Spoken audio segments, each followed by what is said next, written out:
Hey everyone, what's going on? Ash here from MEOdyssey. In around 7 weeks time, Mass Effect Andromeda will release and we'll be able to get ourselves lost in the Andromeda galaxy. But what else can we expect to see between now and launch? We're going to take a look into just a few things we're hoping to see. These are things that we are aware of through official confirmation and some that are just our predictions. So let's see what we have.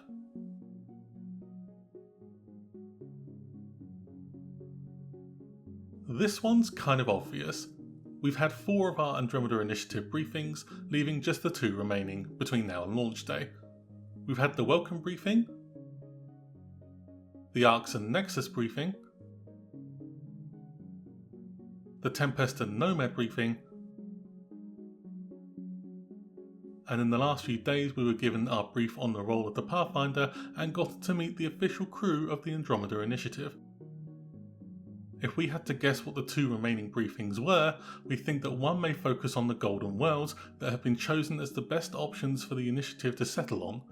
This would consist of maybe the names of the planets and the specific scientific details as to why these planets in particular have been chosen as the best hope for the initiative's survival. The final briefing, we think, will be a recap of the ones that have come before it and giving a message of something like "Welcome to the Andromeda Initiative" and "Congratulations." Of course, we all know that we're only doing these briefings for that super sweet Pathfinder helmet.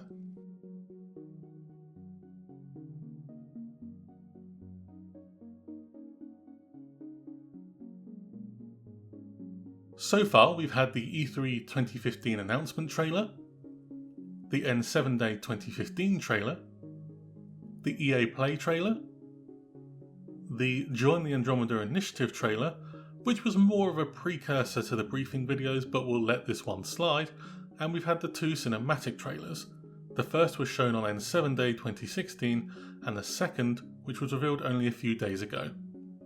And don't worry, I haven't forgotten about the gameplay videos, that's covered in the next section. We think that there'll possibly be 2 more story-based trailers between now and launch. One at some point towards the end of February, and a launch trailer that will likely release a couple of days before launch. We've said it recently, after seeing the cinematic trailers, we're happy with what we've seen in terms of the single player focus, and would like to now see the multiplayer side of things, but more on that in a moment.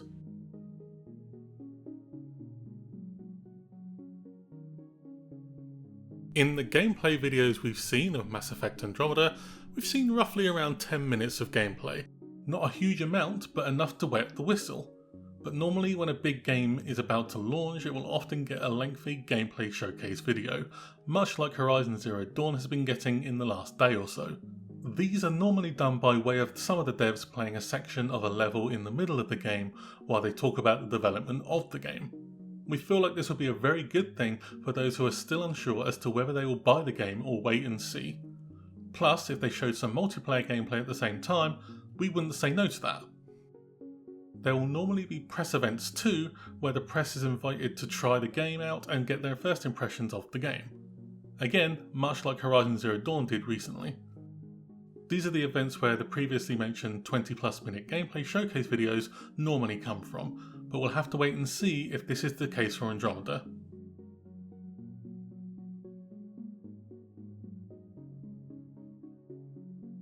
A tweet from Ian Fraser at the beginning of January seemed to indicate that we would have beta news before the end of the month, but as of this video going up, either on the 31st of January or the 1st of February, there has been no word on any beta or tech test details, unless the news has come out since this video went up, which would be just our luck. If BioWare were to go down the tech test route rather than a beta, it would mean that only a small and select amount of people that signed up on the BioWare Beacon website would get the chance to take part in the test.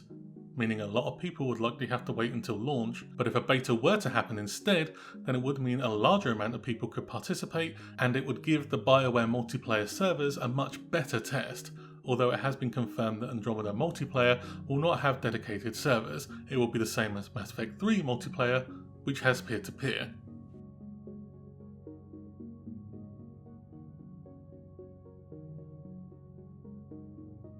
While we've recently been introduced to the remainder of the Andromeda Initiative crew and learned more about them, there are still some characters that we want to know about, namely Vetra, Drac, Jarl and Archon.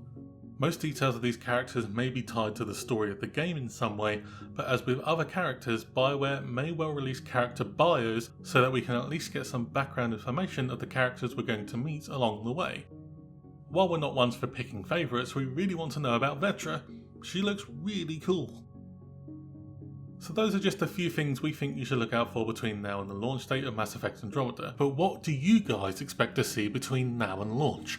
Definitely let us know down in the comments below. And sorry that it's a bit of a short video, the podcast recording we intended to put up had audio sync issues, but the points we've covered here are basically what we talked about in that podcast. Thanks so much for watching. As always, you can subscribe to the channel to stay up to date on all things Mass Effect, and you can help this channel to grow by sharing the video too. We'll see you again very soon.